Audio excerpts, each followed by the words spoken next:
Okay, ladies. Brother Howells used to say, if I were you, I would stop wherever you are and look intelligently on the page that you are on.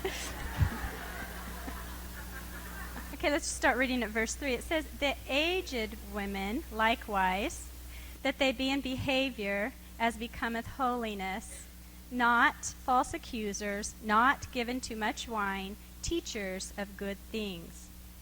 Now let me ask you something. Who thinks there's someone in this room that may be younger than you? Raise your hand. Okay. If you just raised your hand, this verse is saying God wants you to be a good example, and he wants you to teach some good things. Okay, let's keep reading. Look at verse 4. That they may teach the young women to be sober, to love their husbands, to love their children, to be discreet, chaste, keepers at home, good, obedient to their own husbands, that the word of God be not blasphemed. Okay, I have another question for you. Who thinks there's someone in this room that may be older than you? Okay, that means that God wants you to learn some things. Is that right? Okay. How many of you raised your hand both times? All right, ladies, God is saying here that you need to learn some things and you need to teach some things. Now, I'm going to open this conference up with a once upon a time story. Would you like to hear a once upon a time story? I don't know if you'll say that when I'm done, but the reason I'm going to tell you this story is the message in this story perfectly illustrates some of the truths that in the scripture that we just read. So here goes. Okay, once upon a time, there was a young couple, and they fell in love, and they got married. And after about 7 years, life had not turned out like they had dreamed. And this is where our story begins.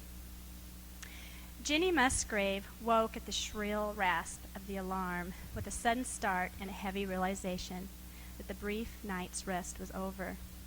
She just had time to glance through the dimly lit, cluttered, dusty room when John said, as he said every morning, "Well, let's go. Seemed like we hardly been in bed at all." Ginny dressed quickly in the none too clean clothes that she had flung off of her, exhausted the night before. Her heavy work boots cluttered down the back stairs as she headed for the kitchen. She kindled the fire in the wood cook stove, and she went to the basin and made a pretense of washing. John walked through just then, headed for the barn. There were 6 cows in the barn that had to be milked every morning, and the great cans of milk had to be taken to the station to meet the morning train. Ginny quickly put on some bacon and some coffee, caught up a pail, and followed after John. As she walked toward the barn, the sun shone through the misty blue of the morning like a crimson ball, and a sweet fragrance floated through the air from the orchard. But Ginny neither saw nor felt any of the beauty that was around her. She looked at the sun and thought, it's going to be another hot day. She looked at the orchard. Look at all that fruit, bushels of it, going to waste. Oh, maybe I'll have time later today to make some more apple butter. She went to the barn, finished her share of the milking, rushed back into the house, took the overcooked bacon off the stove, took off the strong coffee that had cooked too long, and now the children were down. She looked at her children. They were dirty, rowdy, always underfoot. And her oldest son, John, was in his first year of school. She looked at his dirty clothes, and she knew he ought to have clean ones for school, but she didn't have time to get to the wash last week, and she didn't know how she was going to get time to get to it this week, for outside in the field were overripe tomatoes that had to be picked, and they had to get to market. If she didn't get those tomatoes picked today and get them to market, it would be a dead loss, and it would be just like her and John. They had such bad luck. And so they ate a hasty lunch, breakfast. It's breakfast. Don't get me laughing, I'll forget the rest of the story. They ate their breakfast hurriedly, and it wasn't very tasty. Her husband pushed from the table and walked out the door to go to the station. She quickly threw together a makeshift lunch for her little boy and sent him to school, and she left the other 2 children in the backyard to their own devices while she headed towards the barn. See, she didn't have any time to do anything in the house because the chickens and the turkeys needed tended to. So she's out in the chicken coop. It's not a pasture. Chicken pen, throwing hands of grain, and as she was out there, She started thinking about the great dreams that her and John had when they were first married. Oh, they had taken over the old farm that was heavily laden with a mortgage, and it had been John's father's farm. And they just knew that they could succeed where his father had failed because they were so strong and young. But 7 years had passed, and things were not quite like they thought they would be. John was so straight and tall back then, and he was so jolly, and now he was a little stooped, and his brows were always knit as if they were to hide a look of shamed failure. After about a year of their marriage, Ginny had decided John could not do it on his own. So she started taking on more and more of the heavy farm work and sharing it with John. And things had gotten to the point where she didn't have time for anything in the house anymore because she had to help her husband. There wasn't anything she wasn't willing to do. Often she would pride herself that she had to have worked harder for her husband than she knew of any lady working. But the sad rule about the whole thing was that at the end of every year, they didn't seem to be any farther ahead than they were at the beginning of the year. Ginny puzzled over this. And another thing is, John just seemed to be so listless, as if nothing mattered anymore. And he had bitterness in his tone when he spoke of Henry Davis. Henry Davis was the man who held the mortgage on the farm. And he expected a payment on the principal that year, and they didn't have any money. He'd come over once to have a look around with something like a sneer on his face.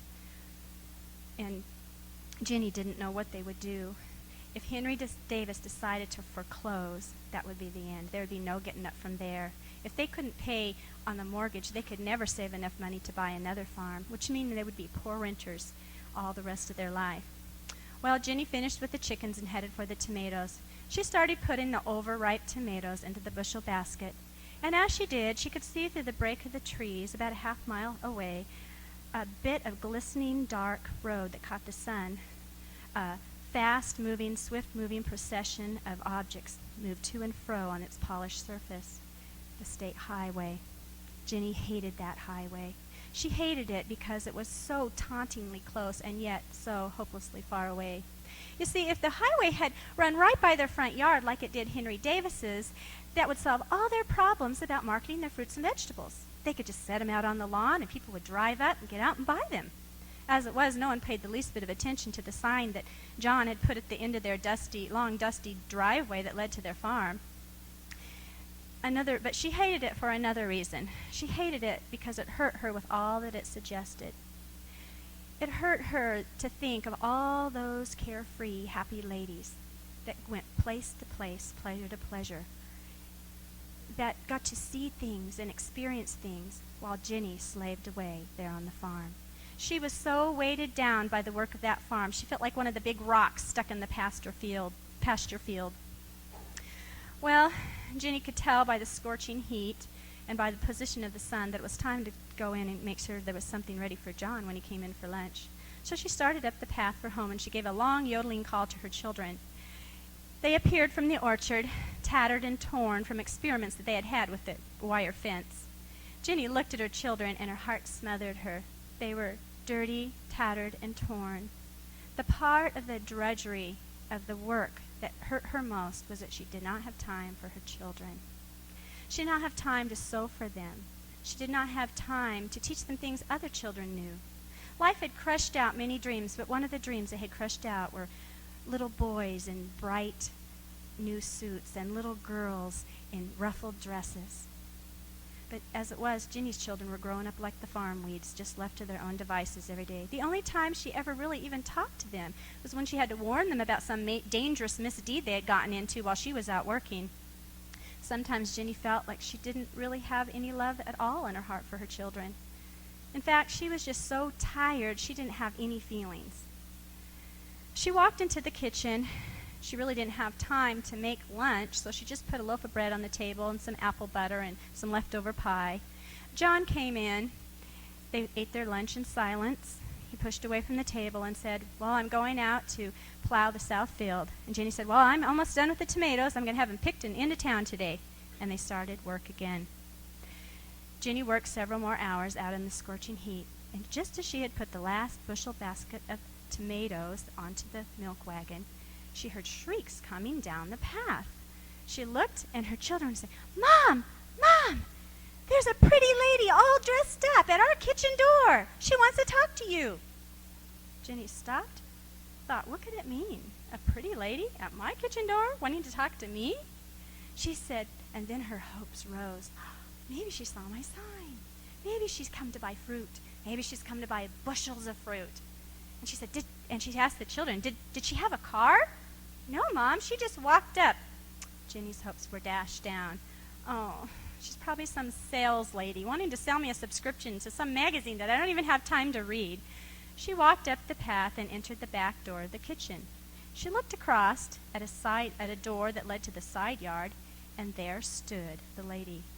Jenny looked at the lady looked at Jenny. Jenny looked across that dirty kitchen.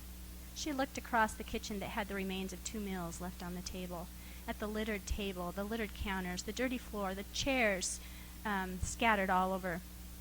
She looked across all that disorderly, unlovely mess the kitchen was in, and she saw a lady in a gray tweed suit with a soft little gray hat with a little rose quill pulled low over her brown hair. She was beautiful. But, and this is the part of the story I don't agree with at all, she had to have at least been in her 40s. But there was something about her appearance, a freshness, a look of youth about her. The lady looked across the kitchen at Jenny. She saw a haggard, tired young lady with scraggly yellow hair, hard, hunted look in her eyes. She saw her calico dress that had no shape, but was dirty from the hard work that Jenny had done. And then the lady smiled. She said, "How do you do?" She said, "My husband and I pulled our car over into the shade of your lane, and we were going to eat our lunch, and I thought I might come down and buy some apples." Jenny looked at the lady with an unconscious look of hostility in her eyes. This is one of the highwaywomen. This is one of those carefree ladies who went from pleasure to pleasure while her, Jenny Musgrave, slaved away on this farm. And then she came to herself and very politely said, "Oh, won't you have a seat?" And she started pulling off an old coat and a dirty apron to make room for the lady. She said, "I'll have to go pick the fruit." The lady said, "Oh, but I would so much like to go with you and help you pick it. May I?" Jenny wasn't real sure how to respond to this friendly, nice lady, and she didn't know how to refuse her, so she said, "Well, if you want to, you can get through the dirt, you're welcome to." And so she followed her through the cluttered back porch and down the unkept path.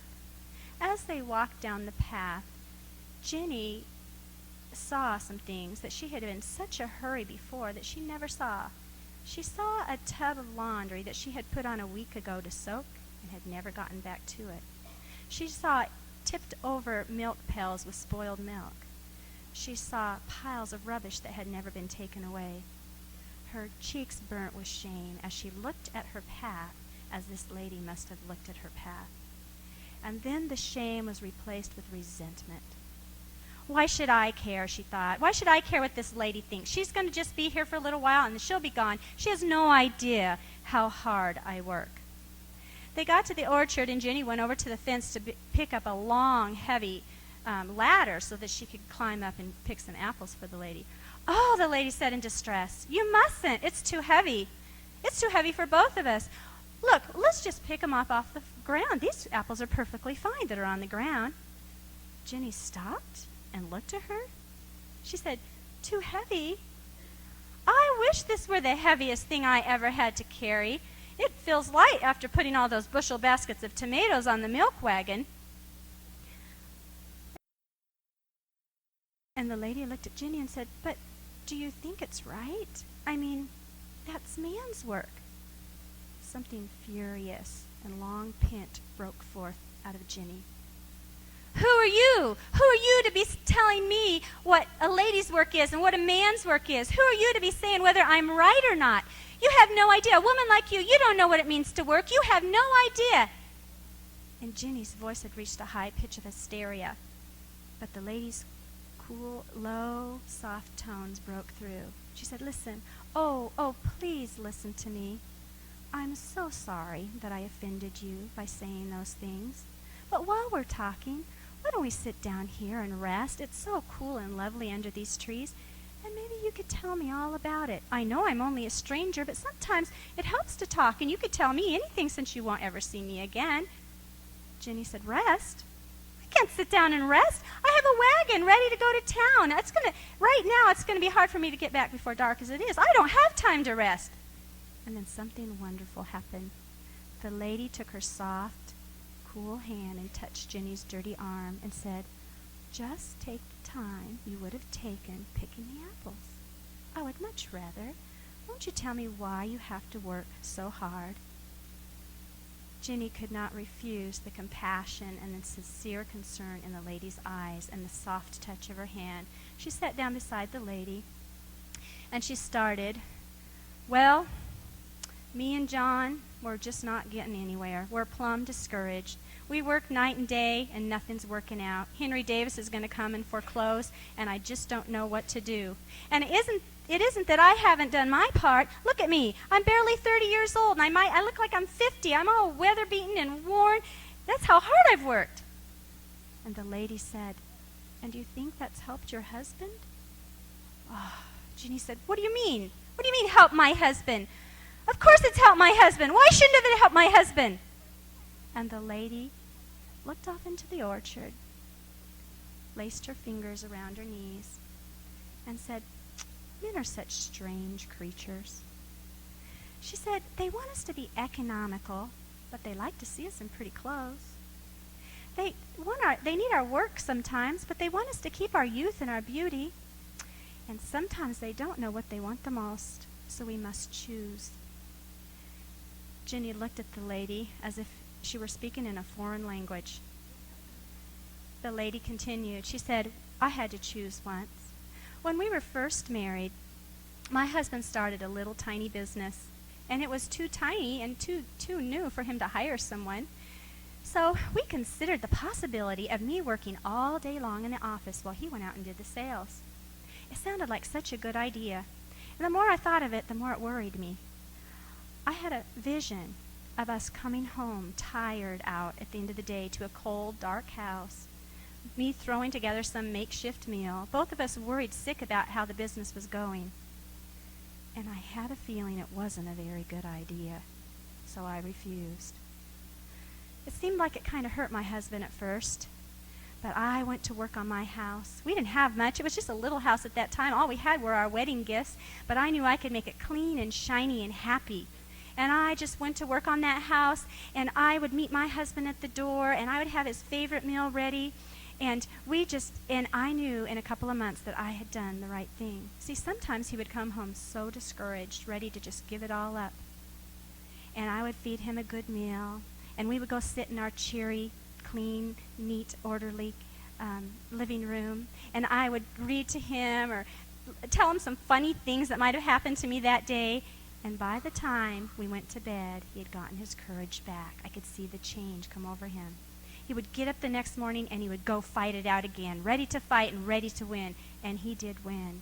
And he won alone, like men like to do. She stopped talking for a minute, and Jenny looked at her with resentful understanding. And then the lady looked off the orchard once again and said, there was a queen once who reigned in perilous times. She said when her country was on the brink of war and the people were ready to fly into a panic, she would put on her showiest dress and get her court together and ride through the countryside on a hunt.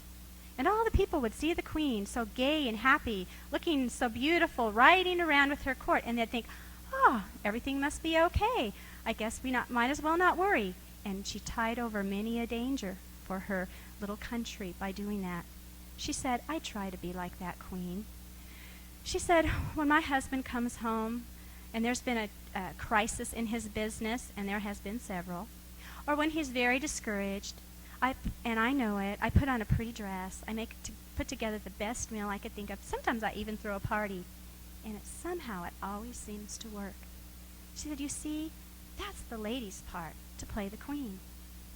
Then back off in the distance, they could hear a faint honk, honk, honk, honk. The lady gets up and says, "Oh, that's my husband. I really do need to go." She picked up several apples off the ground, and she put 2 coins in Ginny's hand. She said, "Give these to your children. I really have to go. I'll see you later." And she took off down the lane and was gone. Ginny turned back toward the house, and on her way back, she thought, "Was that lady really here? I feel like I've been in a fairy tale." She walked up to her back door and looked at the unlovely mess in her kitchen. She thought about the words that the lady had said. She knew the lady had been there. There were emotions boiling within her that had never been there before. There was confused thoughts racing through her mind that she didn't know how to sort out. She looked at her kitchen. She thought of their life, and she said, "Well, it's all good and well for her to talk about choosing and being such a part of her husband's great success and being a queen." She said, "The plain fact of it is that I don't have a choice. I got to just keep working. I just got to keep going. I just got to keep doing what I was supposed to do." And she walked across the kitchen, and she stopped, and she looked. She bent down, and she picked up a little piece of white material. She looked at that, and as she brought it up, she could smell a beautiful odor. It reminded her of the dream of a flower. It was like no other odor she had ever known. That odor, as she looked at that handkerchief that the lady had dropped, it reminded her of things that she hadn't thought of in a long time. It reminded her of gardens in early summer, of wide, fair rooms with moonlight shining in them, of pretty women, beautiful dresses, and men admiring them. Ginny carefully set the handkerchief down on the table. She walked over and washed her hands. She sat down at the table, picked the handkerchief back up, and that handkerchief started speaking to her. It spoke to her of freshly washed clothes blowing in the sunshine, of iron moving smoothly and leisurely with the accompaniment of a song, of quiet, orderly rooms, of a ticking clock, of a mending basket under the evening lamp at the end of the day. It reminded her of the peaceful routine of a well-managed household. But more than this, it reminded her, the sweet perfume spoke to her of something else. It spoke to her of a grace and delicacy and beauty, all the beauty that made up the stranger's life. Ginny had none of these. Her life was coarsened and soiled by all the hard labor. She thought, suppose the lady is right. Could a man be helped more by the doing of all these things she had neglected? Ginny, half terrified at her resolve, stood up and said, "I'm going to do it. I'm going to do it. I'm going to try it. What have I got to lose? Things are such a mess now. I'm going to do it." She went upstairs and she washed and put herself, cleaned herself up like she hadn't done in so long. She actually brushed her hair and styled it and fixed it to a very attractive style. All she had been doing for years is just running a comb through it and brushing it out of her face. She put on her the only clean dress that she had, one that she saved for when she went into town. She even put on her best shoes. She went down to the kitchen and something like the zeal of a fanatic attacked that kitchen and decided that she was going to clean. She cleaned the stove, she cleaned the counter, she swept the floor, and she even dug deep down into a drawer and pulled out a beautiful white tablecloth that had been bought for company. They had never used it in 7 years, but it had bought for company. And with reckless abandonment, she shook it out and put it over the table, and she polished the little lamp and put it in the middle. Her kitchen was shiny and clean. And now for the dinner, she thought. She was going to cook one of John's favorite meals. She was going to have fried ham and brown potatoes and applesauce and homemade biscuits. He loved homemade biscuits. She hadn't made them in years, but he loved them. So she started her cooking, and she thought, I'm going to get this done, and 15 minutes before it's time to eat, I'm going to ring the bell like I used to when we were first married. Ginny, as she was cooking, thought, and cooking is just like a game if you have time to do it. This is so fun. Just as Ginny pulled out the first batch of warm biscuits out of the oven, she heard a car come down the drive. She knew the sound of that car. That car was Henry Davis's car, and there was only one reason Henry Davis would be coming by at this time. The thing that she had feared, the thing that she had dreaded so much had come. She wanted to panic. She wanted to run and hide. She did not want to see Henry Davis. She was thinking, how will I get through these next hours? How will I get through what's going to happen to us? And just then, she heard the words, "There was once a queen." Ginny thought, what should I do? What should I do? And she saw a queen in her mind riding by that had the face of the beautiful stranger that had just been there, riding by on a horse. Something inside of Ginny gave her strength. She walked over to the door, and just as Henry Davis was about to knock, she pulled the door open and said, "Well, hello, Mr. Davis. It's so good to see you. You haven't been by in so long. Come right in." Mr. Davis was totally embarrassed. He said, "Well, oh, no, I didn't really come for that. I just need to talk to John about some business." She said, "Well, you just come right in. I've almost got dinner ready. You could talk to him over dinner. You could just have a seat there and eat dinner with us." "Oh, well, oh, no," said Mr. Davis. That would not work." And she said, "Mr. Davis, you have never tasted my homemade biscuits with butter and honey on them, or you wouldn't be so hard to convince." By then, Henry Davis had stepped in. He looked at that beautiful, bright, shiny kitchen, clean, shiny kitchen. He could smell the wonderful aroma of those biscuits and of the ham frying in the pan. She said, "Mr. Davis, you just have a seat right there in that chair." She set him down in a comfortable chair and said, "John will just be in a minute, and you could talk to him over dinner." She set another plate. Henry Davis was very human. He had never noticed how pretty Jenny's hair was before. He had never thought that she would be the type that would be a good cook, but by what he was smelling, he knew she had to be a good cook. He sat there looking very content and very comfortable in that chair. She said, "Well, Mr. Davis, how have you been?" He said, "Well, I'm fine. How are you?" And she said, "Well, it's been hard sledding. It's been a hard haul, but things are getting real good. I think things are just about ready to turn around. John and I, things are looking up now. I think the worst is behind us and the best is yet to come." She said, "We're going to be by, before you could shake a leg, we're going to be by and we're going to pay that mortgage off." Why, Henry Davis. Ginny couldn't believe she had said those words. She couldn't believe they hadn't struck her dead as she said them.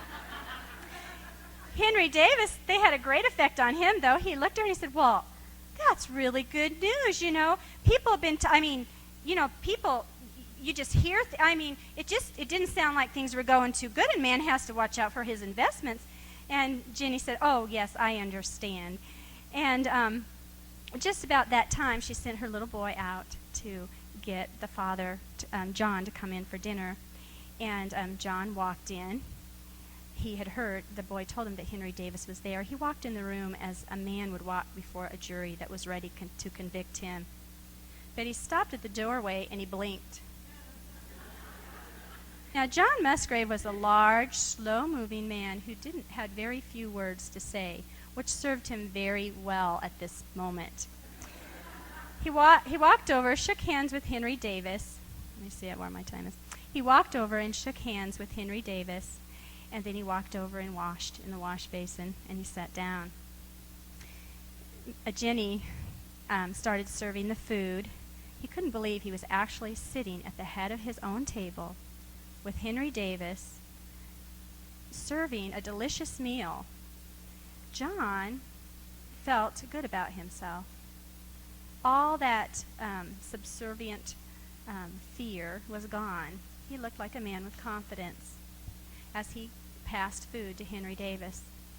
Jenny kept the conversation going. As soon as something would lag, she would keep it going. She always had a biscuit at Henry Davis's elbow, just in case he needed one.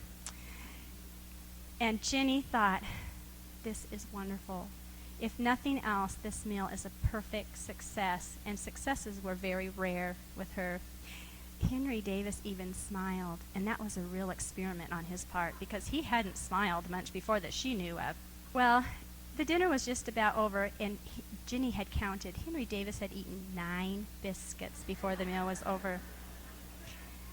When the meal was over, he awkwardly came around to why he came there about the mortgage, and Ginny was ready. She said, "John, I told Mr. Davis that things had been really hard for us, But things were turning around, and we were on the uphill swing now, and we'd be around any day now. By this time next year, we'd be paying that mortgage off. Isn't that right, John?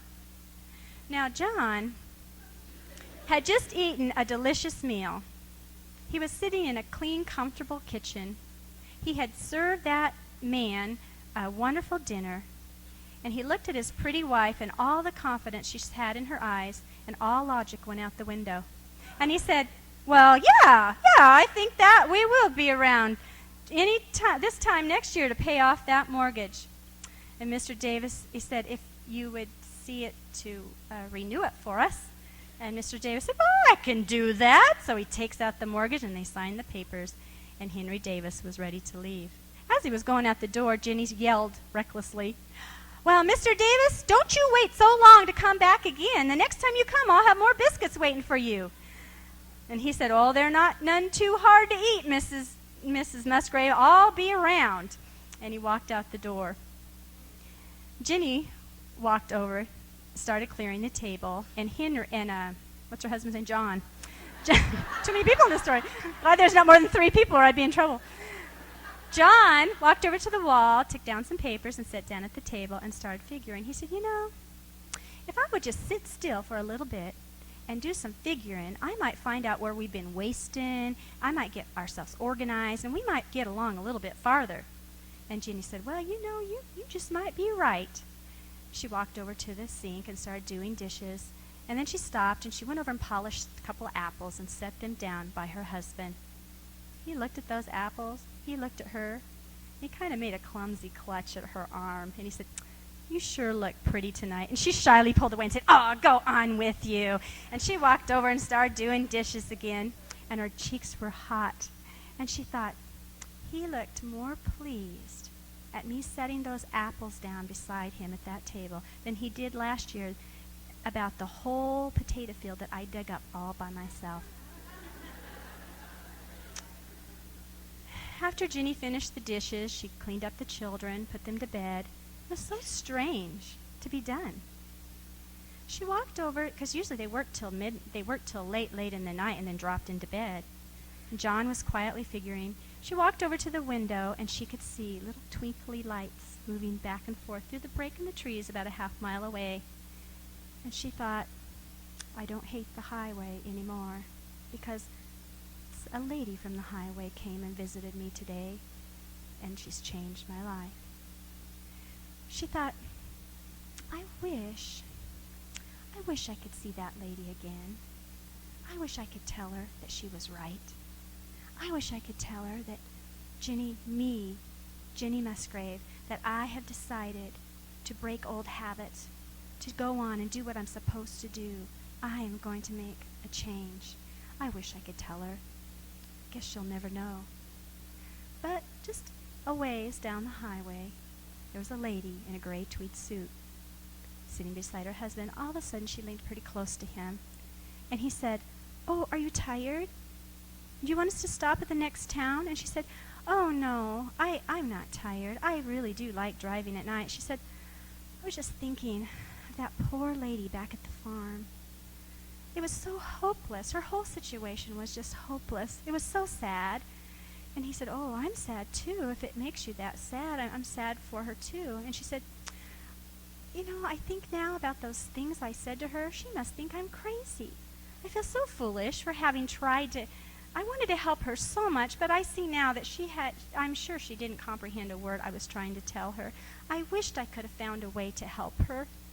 And he said, darling, are you crying? Are you weeping? She said, oh, no, just a few tears. Could I borrow your handkerchief? I seem to have misplaced mine.